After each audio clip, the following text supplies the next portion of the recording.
Bekicot rica. Jadi kemarin kan aku pernah review bekicot tuh. Terus di kalengnya itu ada tulisannya tuh non halal. Jadi aku pikir bekicot itu non halal ya. Tapi kenapa banyak banget yang jual? Dan kayaknya yang makan juga banyak sih. Dan kayaknya lagi viral juga ya bekicot rica ini ya. Jadi nggak tahu deh sebetulnya halal atau non halal, aku juga nggak ngerti ya. Mungkin yang kalengan itu ada bahan tertentu jadi non halal. Tapi bekicotnya sendiri nggak tahu deh.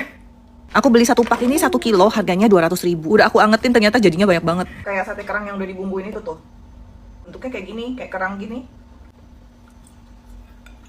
Dia lebih padat, lebih kenyal dari kerang sih.